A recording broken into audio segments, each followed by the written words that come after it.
warahmatullahi wabarakatuh. Nama saya Tiara Brescia Putri, kelas manajemen 19H dari kelompok 5. Saya akan mempresentasikan tentang menciptakan nilai kepuasan dan loyalitas pelanggan. Di sini ada pentingnya pelanggan. Yang pertama, dasar orientasi pemasaran adalah hubungan pelanggan yang kuat. Yang kedua, menciptakan pelanggan yang loyal adalah inti dari setiap bisnis. Yang ketiga, pemasar yang berhasil adalah pemasar yang secara total memuaskan pelanggan dengan cara yang menguntungkan.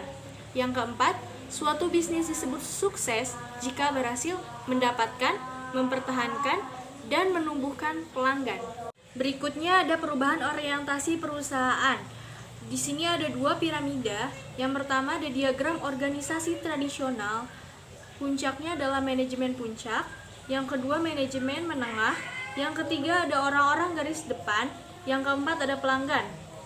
Yang kedua, diagram organisasi modern yang berpotensi pada pelanggan. Yang pertama, puncaknya adalah pelanggan.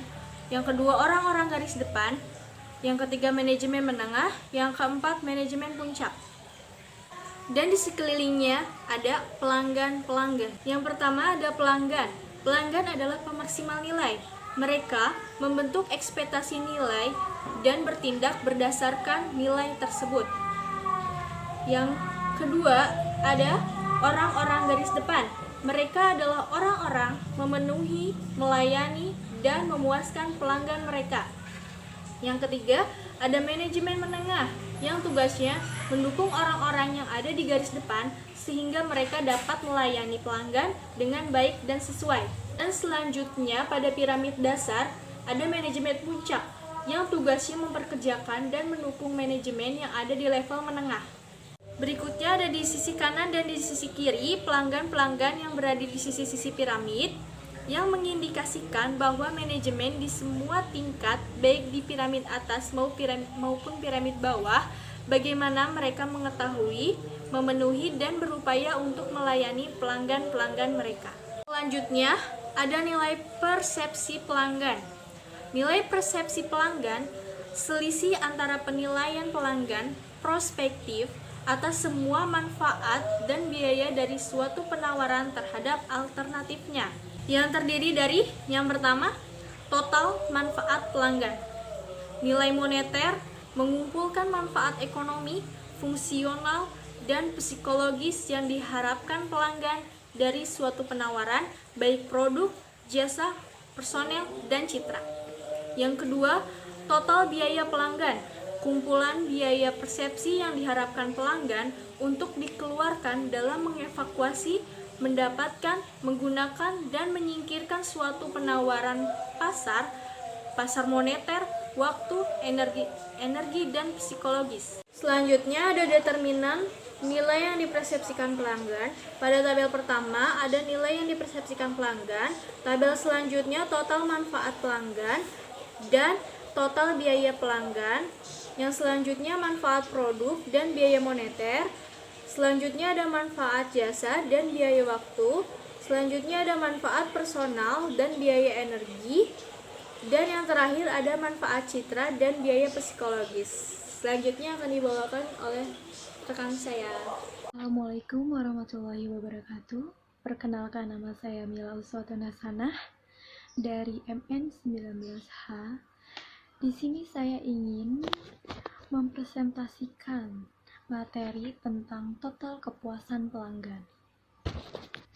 Kepuasan, perasaan senang atau kecewa seseorang terhadap ekspektasi mereka, yang contohnya itu adalah seorang pelanggan jika dia merasa puas oleh suatu produk atau jasa, sangat besar kemungkinan menjadi pelanggan dalam waktu yang lama. Faktor utama tingkat kepuasan konsumen. Yang pertama, 1. Kualitas produk. Yang kedua, kualitas pelayanan. Yang ketiga, emosional. Yang keempat, harga. Yang kelima, biaya. Slide selanjutnya adalah mengamati kepuasan. Salah satu kunci mempertahankan pelanggan, yaitu adalah kepuasan pelanggan. Teknik mengukur kepuasan pelanggan. 1. Melakukan kritik atau saran yang bisa dilakukan di media, contohnya di sosial media perusahaan, dikirimkan menggunakan email atau nomor telepon yang tertera di sosial media tersebut. Yang kedua itu adalah menyewa pembelanja misterius. Perusahaan bisa menyewa pembelanja misterius untuk memperoleh suatu gambaran kepuasan dengan cara bersikap menjadi pembeli atau pelanggan potensial produk atau jasa perusahaan atau perusahaan pesaing. Kemudian mereka melaporkan kelebihan, memberikan laporan mengenai kelebihan atau kekurangan produk perusahaan dan perusahaan pesaing.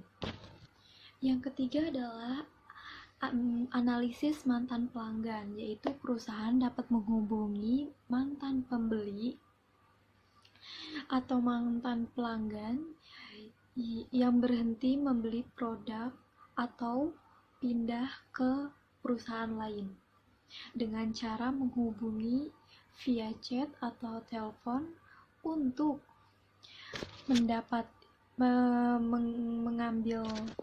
mengambil kebijakan atau untuk menyempurnakan selanjutnya.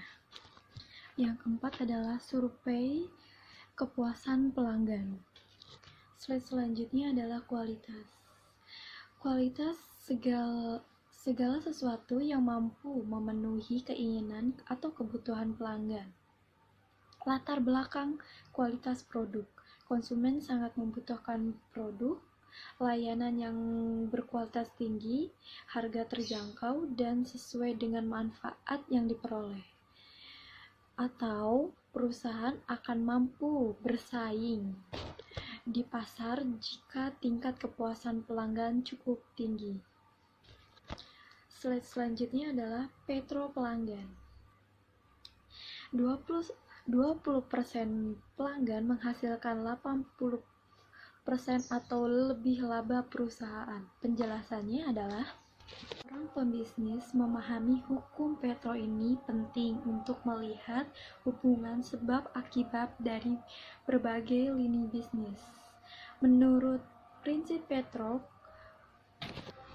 80% keuntungan yang diperoleh suatu bisnis berasal dari 20% produk yang dijual, sementara sisa keuntungan 20% berasal dari 80% produk yang dijual. Contohnya yaitu dari pengamatannya menemukan fakta bahwa sekitar 20% tanaman kacang polong di kebun menyumbang 80% kacang polong yang sehat. Terima kasih. Assalamualaikum warahmatullahi wabarakatuh. Saya Lia Amelia akan meneruskan materi dari saudari Mila, yaitu Pareto pelanggan. Hukum 20-80. Aturan Pareto 20-80 dibagi 20%. Pelanggan menghasilkan 80% atau lebih laba perusahaan. Dan selanjutnya mengukur profitabilitas pelanggan. Seperti produk itu digambarkan P1, pelanggan itu C2, C3, dan C4, dan berisi plus, tidak ada minus ataupun kosong. Hasilnya produk yang sangat menguntungkan. Jikalau memang ada yang kosong ataupun minus, berarti itu produk kurang menguntungkan. Selanjutnya nilai seumur hidup pelanggan. Nilai seumur hidup pelanggan menggambarkan nilai sekarang bersih atau net present value dari aliran laba masa depan yang diharapkan sepanjang pembelian seumur hidup pelanggan. Cara yang dapat digunakan. Yang pertama, mengidentifikasi para calon dan pelanggan. Yang kedua, membedakan pelanggan berdasarkan kebutuhan pembelian. manajemen hubungan pelanggan atau CRM. Yang pertama, proses pengelola informasi rinci tentang pelanggan perorangan dan semua aktivitas yang terjadi secara bersama untuk memaksimalkan loyalitas pelanggan. Dan yang kedua, integrasi dan strategi penjualan, pemasaran, dan pelayanan yang terintegrasi. Assalamualaikum warahmatullahi wabarakatuh. Perkenalkan, nama saya Tiara Apriliani. NIM saya 19416261201453. Di sini saya akan melanjutkan materi dari saudara Lia Amelia. Di sini saya akan menjelaskan materi tentang pemasaran satu-satu, yaitu 1. Mengidentifikasikan prospek dan pelangganan Anda. 2. Mengidentifikasikan pelangganan berdasarkan A. Kebutuhan mereka, B. Nilai mereka untuk perusahaan Anda. 3. Mengidentifikasikan dengan pelanggan seorang untuk meningkatkan dan membangun hubungan kuat. 4. Mengidentifikasikan produk, layanan, dan pesanan pada tiap pelanggan dan meningkatkan nilai basis pelanggan. Perusahaan besar meningkatkan nilai basis pelanggan dengan strategis sebagai berikut. 1. Mengurangi tingkat keberalihan pelanggan. 2. Meningkatkan potensi pertumbuhan melalui, yaitu share of wallet, pangsa dompet, cross-selling, penjualan silang, upselling, penjualan ke atas. 4. Membuat pelanggan berlaba rendah, menguntungkan, atau menghilangkan mereka. 5. Memfokuskan usaha yang tidak seimbang untuk pelanggan bernilai tinggi. Dan adapun proses perkembangan pelanggan. Dan adapun potensi prospek yang didiskusikan, perlangganan pertama kali, perlangganan berulang, klien, anggota, advokat, mitra, pelangganan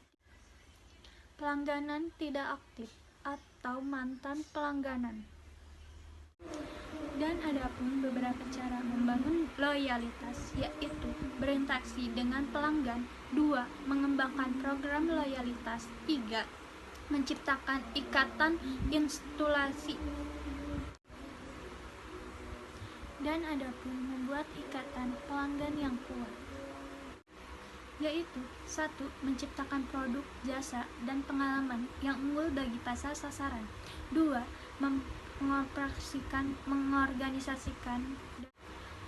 Mengorganisasikan dan mengakses database informasi tentang kebutuhan, preferensi, pembelian, dan kepuasan pelanggan perorangan. 3. Menilai potensi program, frekuensi, dan program pemasaran klub. 4. Menjalankan program yang mengakui karyawan yang bagus. 5. Mempermudah pelanggan menjalankan operasional perusahaan yang tepat dan berfrekuensi kebutuhan, preferensi, dan kebutuhan pelanggan. Mungkin itu saja yang bisa saya sampaikan. Selanjutnya akan dilanjutkan oleh teman saya, Amanda Putri. Assalamualaikum warahmatullahi wabarakatuh. Perkenalkan, nama saya Amanda Alina Putri, NIM 194162611433. Di sini saya akan melanjutkan materi dari saudari Tiara Apriliani. Di sini saya akan menjelaskan materi tentang CRM System atau Customer Relationship System adalah strategi bisnis yang memadukan proses manusia dan teknologi yang bertujuan untuk mengetahui sebanyak mungkin tentang bagaimana kebutuhan dan perilaku pelanggan yang optimal dan mempertahankan hubungan yang sudah ada. Karena kunci sukses dari bisnis sangat tergantung seberapa jauh kita tahu tentang pelanggan dan memenuhi kebutuhan mereka. Selanjutnya ada loyalty programs. Loyalty programs adalah strategi pemasaran yang dirancang untuk mendorong pelanggan untuk terus berbelanja atau menggunakan layanan bisnis yang terkait dengan program. contoh dari loyalty programs yang kreatif dan inovatif. Yang pertama, ada Beauty Insider dari Sephora, yang kedua My Starbucks Reward, yang ketiga Amazon Prime, yang keempat Toko Points dari Tokopedia, yang kelima Beauty Squad dari Elf, yang keenam dari Tom's One for One, yang ketujuh ada The North Face.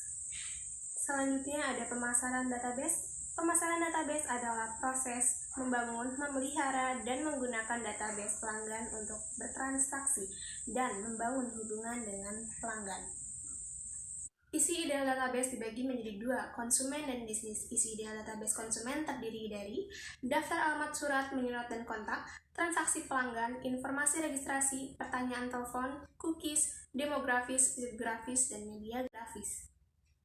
Isi ideal database bisnis yaitu terdiri dari transaksi masa lalu, volume harga laba masa lalu, nama tim pembelian, status kontrak saat ini, perkiraan bagian pemasok, pesaing, kekuatan dan kelemahan kompetitif, praktik, pola, dan kebijakan pembelian.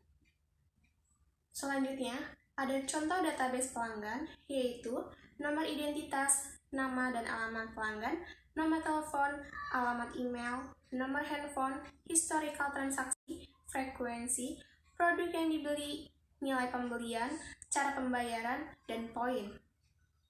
Mungkin itu saja materi yang bisa saya sampaikan. Selanjutnya akan dilanjutkan oleh teman saya yang bernama Gedi Sulistiani. Assalamualaikum warahmatullahi wabarakatuh. Saya Giri Sulistiani dari kelas manajemen 19H akan menjelaskan tentang penggalian data. Penggalian data memiliki pengertian yaitu untuk menarik informasi yang berguna, tren, segmen dari kumpulan data tersebut. Adapun caranya yaitu yang pertama untuk mengidentifikasi prospek, yang kedua memilih pelanggan mana yang menerima penawaran tersebut. Yang ketiga, memperdalam loyalitas. Dan yang terakhir, keempat, mengaktifkan kembali pembelian pelanggan. Ada saja ketidaklayakan pembangunan database, yaitu contohnya, yang pertama, produk yang dibeli sekali seumur hidup. Jadi jangka panjang, bisa dipakai untuk seumur hidup. Dan yang kedua, penjualan unit yang sangat kecil jumlahnya. Ada beberapa masalah pemasaran dalam database dan Customer Relationship Management atau bisa disebut CRM, yaitu yang pertama, proses membangun atau mempertahankan database harus membutuhkan invest besar. Yang kedua, tidak semua pelanggan menginginkan hubungan dengan pelanggan. Dan yang terakhir ketiga, sulit membuat setiap orang dalam perusahaan berorientasi pelanggan dan menggunakan informasi yang tersedia. Dan adanya bahaya dari Customer Relationship Management, yaitu yang pertama, implementasi CRM sebelum menciptakan strategi pelanggan. Dan yang kedua, menjalankan CRM sebelum mengubah organisasi untuk menyesuaikan diri. Sekian penjelasan dari saya. Maaf jika ada kesalahan pengucapan atau penjelasan. Terima kasih.